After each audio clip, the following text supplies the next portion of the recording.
안녕하세요. 이번 시간에는 부가가치세의 이해 살펴보는 시간 되겠습니다. 먼저 부가가치세의 기본 이론 보시고요. 과세 대상, 영세율과 면세, 과세표준과 세액계산 순서대로 살펴보도록 하겠습니다. 먼저 여러분은 부가가치세 하면 어떤 게 떠오르시나요?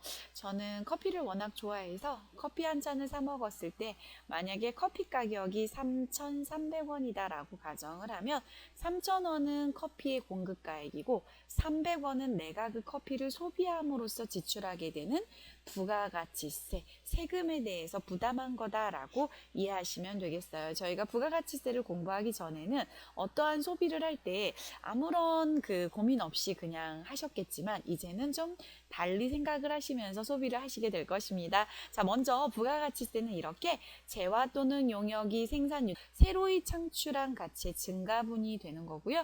부가가치세는 그 더해진 가치, 부가가치에 대해서 부과하는 조세를 부가가치세라고 해요. 부가가치세는 일반 소비세로서 커피 한 잔을 사 드셔도 과자 하나를 사 드셔도 일반 소비세로서 소비한 자에게 부가가치세를 부담하게 하는 소비세고요. 간접세는 저희가 편의점 사장님께 또는 커피점 사장님께 3,300원을 결제를 하지만 나는 거기에 세금이 있다는 생각이 안 할 정도의 느낌은 왜냐하면 저희는 300원의 부가세를 부담했지만 그 세금의 300원을 편의점 사장님, 커피점 사장님이 부가가치세 신고 담당자에게 신고 행위를 하면서 300원을 국가에 납부하게 돼요. 그러다 보니까 실제로 세금을 부담하는 자는 저희 같은 최종 소비자인데 이걸 신고 납부하는 납세 의무자는 사업자이기 때문에 이게 간접적인 거죠. 그러니까 실질적으로 세금을 부담한 건 커피를 소비한 나인데 그 300원을 납부하고 신고하는 건 사업자이기 때문에 느낌이 좀 안 오시는 거죠.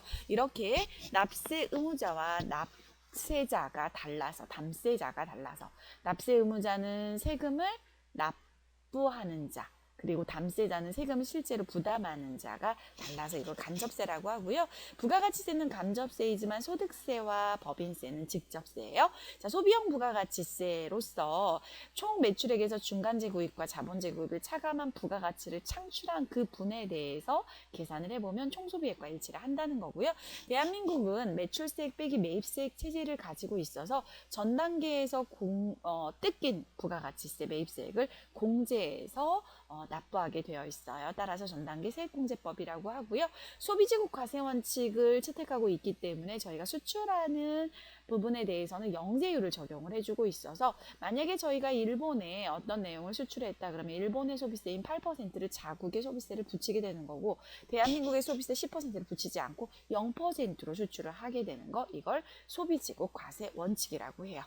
자, 두 번째로 부가가치세의 기본 내용 중에서 저희가 부가가치세법상 납세 의무자인 사업자가 되기 위해서는 사업자 등록이 먼저 이루어지는데요. 여러분 어떤 사업을 하실 때는요.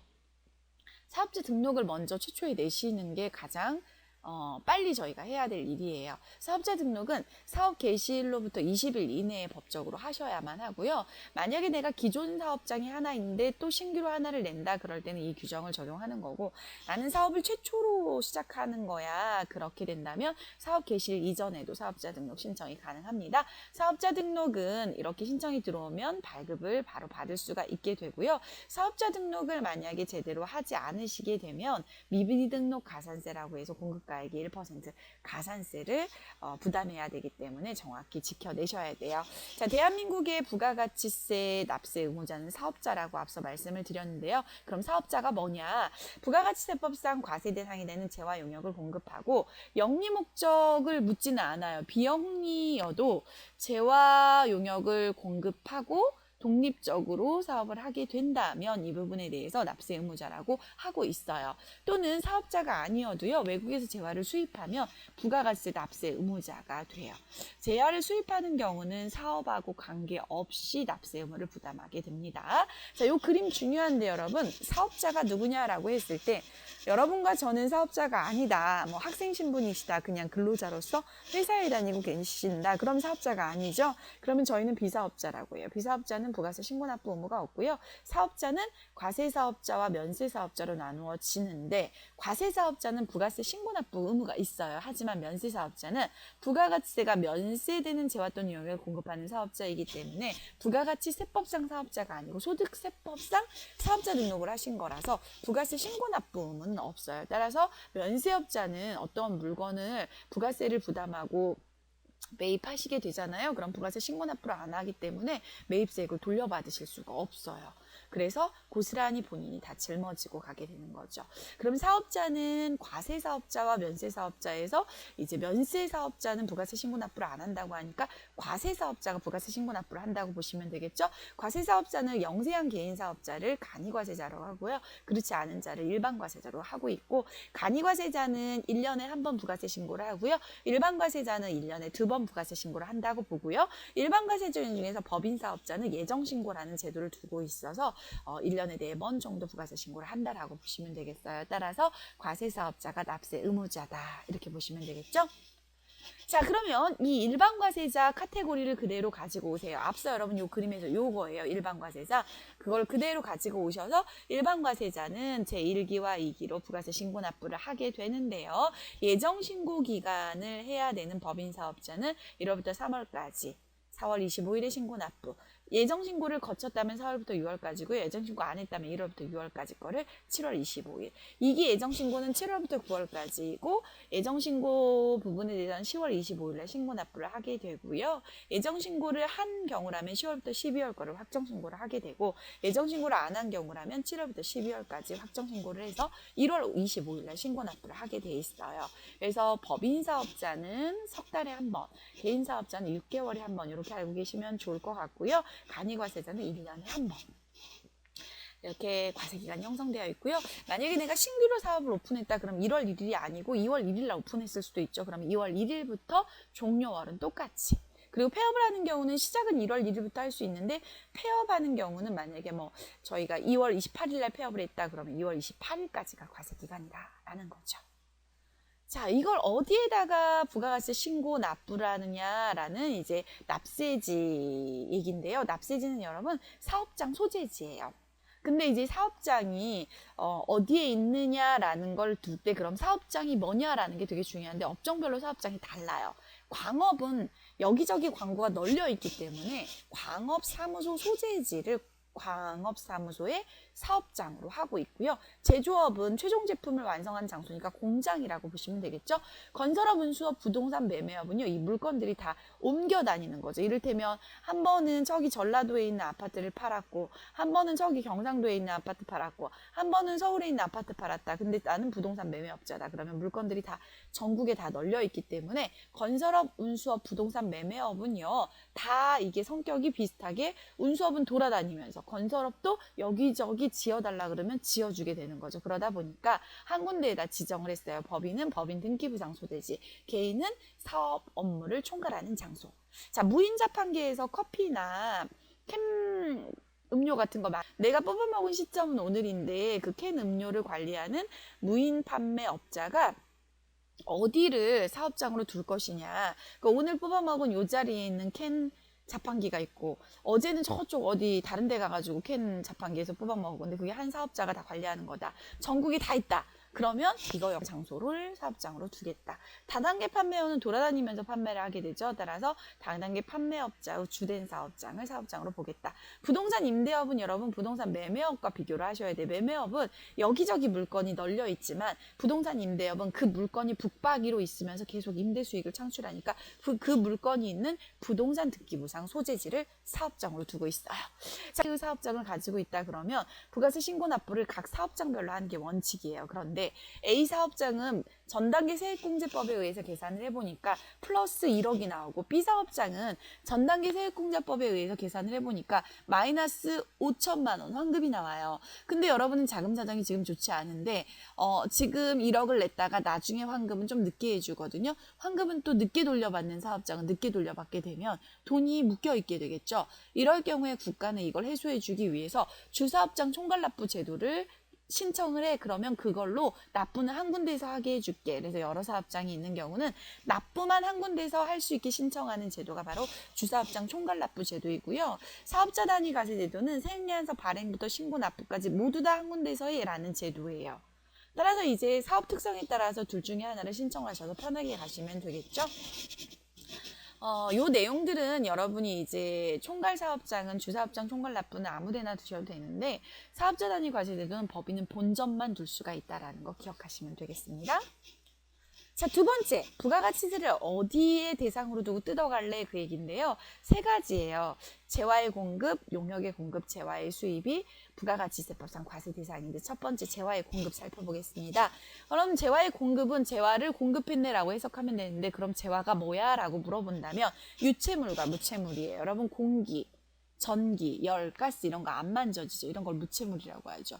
유체물은 여러분이 만질 수 있는 상품, 제품, 원료 이런 것들이죠. 유체물, 무체물, 재화란 재산적 가치가 있는 것으로서 무체물까지 포함을 한다. 공급은 여러분 인도하거나 양도하는 걸 얘기해요. 보통적으로 일반적인 재화의 공급은 매매 거래겠죠. 그리고 여러분 가공 거래는 뭐냐면요. 저희가 물건을 다 이제 만들 수가 없어서 누군가한테 가공 의뢰를 해요. 그러면 그 의뢰 받은 자가 만들어 저희한테 공급을 하겠죠. 그러면 그 가공 의뢰자 입장에서 이 가공 거래를 살펴보시면 돼요. 가공 의뢰자가 A한테 오더를 받아서 가공을 하는데 그 가공 의뢰자가 자재를 부담을 하냐 안 하냐에 따라서 얘기는 달라지는데 자재를 조금이라도 부담을 하면 그걸 가공 거래에서 재화의 공급으로 봐요. 교환 거래는 물건과 물건을 교환했을 때도 부가세법은 과세 대상으로 보겠다라는 거고요. 기타 계약상 법률상 원인에 따른 거래 모두 다 재화의 공급이다. 용역의 공급은 여러분 서비스. 만약에 제가 얼굴에 마사지를 받아요. 그러면 여러분 어떤 물건을 산 게 아니고 제 얼굴에 마사지라는 서비스를 받게 된 거잖아요. 이걸 용역이라고 하죠. 그 마사지 그 받은 그 업체 얼굴 마사지 사장님한테 원장님한테 33,000원에 제가 마사지를 받았다. 그럼 3만 원 어떤 물건을 산 게 아니고 얼굴에 마사지를 받은 거잖아요. 그래서 그 용역의 공급 역시도 부가세가 있다라는 거예요.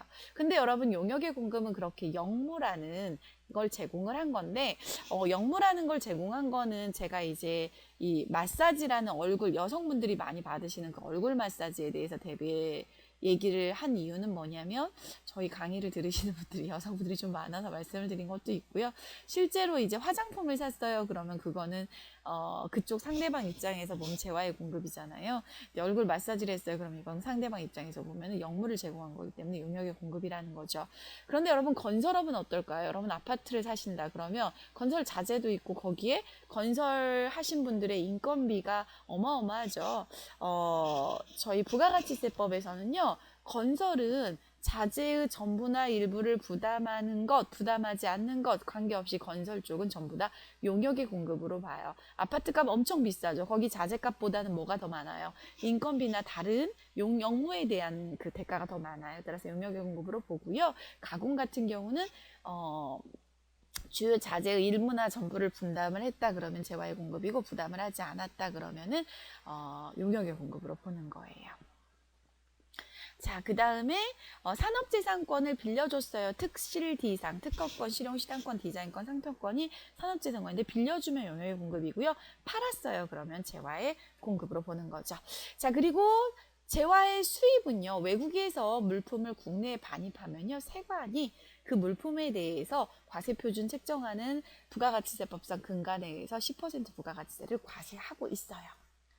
자, 이제 세 번째로 영세율과 면세 살펴보도록 하겠습니다. 영세율의 개념은요, 10%의 개념을 0%로 바꿔주는 개념인데요. 대한민국에서는요, 수출하는 재화와 외화를 획득하는 경우에는 영세율을 제공을 해주고 있어요. 그러면 매출세액의 0%가 곱해지기 때문에 매출세액은 빵원이 나와요. 0원. 그런데 매입세액은 있겠죠. 그러니까 전액 다 돌려받을 수 있어서 영세율을 적용하게 되면 완전 면세라는 표현을 써요. 완전 부가가치세를 다 돌려받을 수 있겠다. 전 단계에서 뜯긴 부가가치세를. 이런 개념이에요.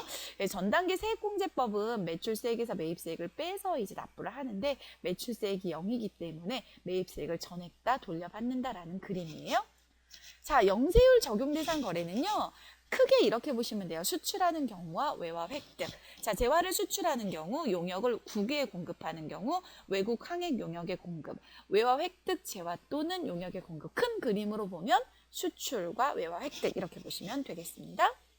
이제 면세를 보겠는데 면세는 어떤 개념이냐면요. 최종적으로 소비하는 물품이 부가세가 면제되는 거예요.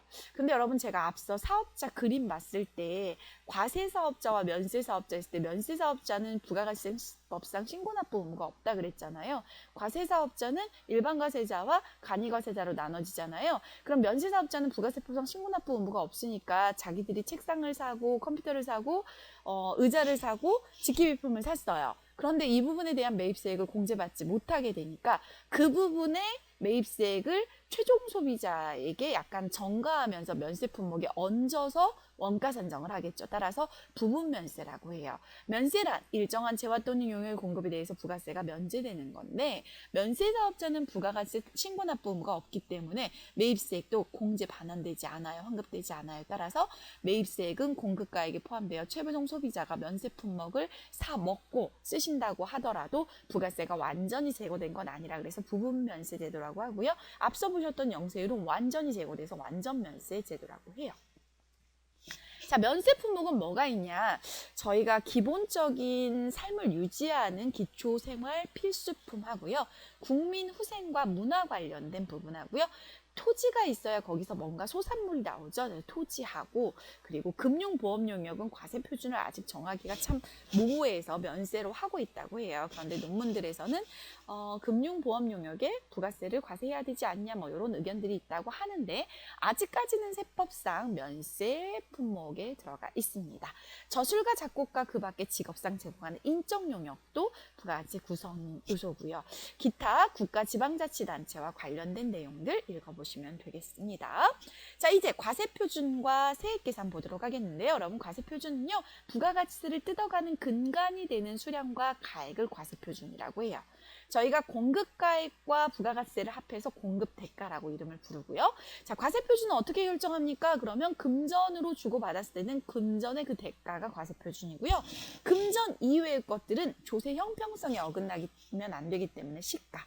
폐업할 때 재화가 남아있어요. 그러면 내가 나한테 사장한테 공급한 걸로 봐서 폐업 시 남아있는 재화의 시가로 보고요. 간주 공급은 여러분 공급은 아닌데 조세 형평적인 부분이라든지 아니면 직매장 반출이라든지 이런 효율성 면에서 공급은 아니지만 공급으로 간주해서 의제해서 부가세 매출세액을 뜯어가는 그런 개념이거든요. 역시나 시가. 시가는 공평하니까요. 자, 매출세액은요. 과세표준, 부가가치세를 뜯어가는 근간이 되는 수량과 금액 거기에 부가가치세 0%, 10%를 곱해서 매출세액이 계산이 되는데 만약에 법인이라면 1월부터 3월까지 7월부터 9월까지 예정신고를 하게 되는데 예정신고에 누락한 부분이 있다면 반영을 하시고요. 대손세액 가감은요. 저희가 매출을 일으켰는데 부가가치세를 우선 납부를 했어요. 근데 전액 다 외상거래였는데 나중에 그 거래처가 파산 등의 이유로 망했대요. 그래서 부가세를 못 받게 되면 국세청한테 부가세 돌려줘라고 하는 게 대손세액 가감이에요. 이렇게 해서 계산된 매출세액에서 자, 그 다음은 이제 매입세액을 빼시면 되는데 매입세액은 기본적으로 이 매입세액을 공제 받으시려면 정규 증명서류를 수취하셔야 돼요. 세금계산서, 신용카드, 현금영수증, 계산서, 의제매입세액. 계산서는 면세 품목이고요. 의제매입세액은 면세 품목에 대해서 일정 부분에 대해서 이제 의제매입세액으로 공제를 해주는 건데 면세 원료를 가지고 과세재화를 만들어냈을 때, 즉 복숭아를 사서 복숭아 면세예요. 여러분 농산물이라서. 그리고 과세재화, 복숭아 통조림, 황도, 백도 통조림 있죠? 이런 건 과세예요. 그런 걸 만들어냈을 때 복숭아 가격에 증명서류가 정규 증명서류가 있다면 일정 부분 요일만큼 매입세액을 공제해 주겠어 라고 하는 매입세액이에요. 그런 것들을 빼시면 되고요. 예정신고 누락분이 만약에 매입에도 있었다면 반영하시고요. 기타 공제 매입세액은 신용카드 매출정표 등 수치분에 대해서 그리고 의제매입세액 방금 말씀드린 거에 대해서 기본적으로는 이제 102분의 2를 형성하고 있고요. 이런 의제 매입세까지 공제를 해주고 나면 이제 납부세액이 생기겠죠. 그런데 여러분, 매입을 했다고 해서 모든 사업자한테 모든 매입세액을 다 공제해 주는 건 아니고요. 공제받지 못할 매입세액이라는 제도가 있어요. 즉 접대 성격, 접대하지 않았으면 좋겠다라는 의도에서 조세에다가 부가가치세법에다가 이걸 제도를 넣은 거죠. 그래서 접대를 하셨다면 그 매입세액은 공제 못 해주겠어요. 자, 대한민국은 승용차를 사적인 목적으로 되게 많이 사용을 해서 비영업용 소형 승용차 구입과 유지와 임차에 대해서 매입세액이 있다면 공제 안 해주겠어요. 이거 업무에 썼는데도 그래도 안 하시는 분들이 많기 때문에 그냥 일괄적으로 기준을 두고 있어요. 그리고 매입처별 세액예한서 합계표 등 미제출 부실기재, 세액예한서 미수취 부실기재, 면세사업 관련된 매입세액, 면세사업자는 매입세액 공제 못 받는다 그랬죠? 사업과 직접 관련이 없는 매입세액, 그리고 사업자 등록 신청하기 전에 일정 부분의 매입세액, 토지와 관련된 자본적 지출과 관련된 매입세액을 공제를 안 해주고 있는 게 대한민국 세법이에요. 자, 그 다음에 거래징수와 세액예한서 보도록 하겠는데요. 매출자와 매입자가 거래를 하게 됐을 때 대한민국 세법은요, 부가가치율 기본적으로 10% 적용해서 공급하는 자가 공급받는 자로부터 부가세를 뜯어와라, 징수해라 라고 세법이 말을 하고 있어요. 이 거래 징수를 우리는 최종 소비자가 이제 마지막에 사실은 부담을 하게 되는 거죠. 이 거래 징수를 사업자들이 하고 나면 사업자들은 매출세액에서 매입세액을 빼서 자기가 뜯어온 매출세액을 낼 때 뜯긴 매입세액을 전부 다 돌려서 공제받고 내기 때문에 손해보는 게 없어요. 결과적으로는 부가가치세는 최종 소비자가 부담을 하는 거다 라고 보시면 되겠죠. 세금계산서는 이래서 거래 징수할 때마다 주고받아라 라는 개념으로 태어난 증명서류예요. 세금계산서는 종이와 전자가 있는데 이메일로 전자적인 수단으로 주고받는 걸 전자세금계산서라고 하고요. 종이세금계산서는 문방구에 가면 팔아요, 여러분. 세금계산서는 공급자가 공급받는 자에게 두 장을 작성해서 하나는 공급자가 갖고 있고 하나는 공급받는 자에게 주는 거다, 이렇게 보시면 되겠어요. 2010년도부터 전자세금계산서 제도가 이제 도입이 돼가지고요. 전자세금계산서는 법인 사업자 의무 발급이고요. 그리고 개인 사업자도 3억 원 이상인 경우는 발급을 하게 돼 있고, 전자세금계산서는 발급한 날 다음 날까지 국세청에 전송하게 되어 있습니다. 세금계산서를 보시면 굵은 색깔 테두리가 있어요. 공급하는 자의 등록번호와 성명 명칭, 공급받는 자의 등록번호, 공급가액, 부가가치세액, 작성연월, 이런 것들이 필요적 기재사항이고요. 그 외의 것들은 임의적 기재사항이에요. 세금계산서는 그러면 언제 발급합니까? 재화 또는 용역을 공급하는 시기에 발급하도록 법적으로 되어 있는데요. 재화 같은 경우는 넘기는 날, 인도하는 날이라고 보시면 되고, 서비스는, 영무는 영무의 제공이 완료되는 때라고 보시면 되겠습니다. 자, 영수증은요, 세금계산서와 좀 대별되는 개념인데요. 신용카드 매출전표 영수증, 그리고 현금 영수증, 그냥 영수증, 이렇게 보시면 돼요. 근데 신용카드 매출전표와 현금 영수증은요, 부가세가 별도로 구분 기재된다면 세금계산서와 똑같은 효력을 발생시킬 수 있도록 부가가치세법은 규정을 하고 있어요. 자, 영수증 발급 대상자는요, 소매업부터 시작해서 이제 주로 사업자가 아닌 최종 소비자를 상대로 하는 업종들에서 영수증 발급 대상을 할 수 있도록 해놨어요. 간이과세자는 죽었다 깨나도 세금계산서 발급 못해요. 따라서 모든 공급에 대해서 간이과세자는 영수증을 발급해야 되는데, 간이과세자가 그럼 누구냐면 직전 연도 공급대가, 즉 공급가액과 부가가치세 합한 금액이 4,800에 미달하는 개인 사업자를 얘기를 해요. 자, 그런데 이렇게 영수증 발급 대상자들도요, 거래 상대방이 사업자 등록증을 가지고 와서 나 이거 세금계산서로 발급해 주시면 안 돼요 라고 하면 해주셔야 돼요. 다만 목욕, 이발, 미용, 여객, 운송업, 전세버스는 제외하고요. 입장권 발행하는 업들은 세금계산서 발급을 할 수 없게 되어 있어요. 전세버스 운수업은, 운송업은 세금계산서 발급해야 돼요. 야유회를 가시거나 뭐 어디 회사에서 놀러 가시거나 이러실 때, 출장 가실 때 뭐 신입사원들이 대거 인원이 이동을 한다, 뭐 이럴 때 전세버스 빌리시잖아요. 이런 건 세금계산서 발급이 됩니다. 자, 이렇게 해서 이번 시간에는 부가가치세의 기본 개념 살펴보셨는데요. 여러분, 마부작침은요, 도끼를 갈아서 바늘을 만든다는 뜻인데요. 여러분이 회계와 세무를 공부하실 때는요, 도끼를 갈면 언젠가는 바늘이 된다. 그건 기정사실이다라는 거죠. 그 마음 잊지 마시고요. 절대로 포기하지 않고 여러분이 달성하시고자 하는 회계와 세무, 목적지까지 마부작침이라는 마음으로 가셨으면 좋겠습니다.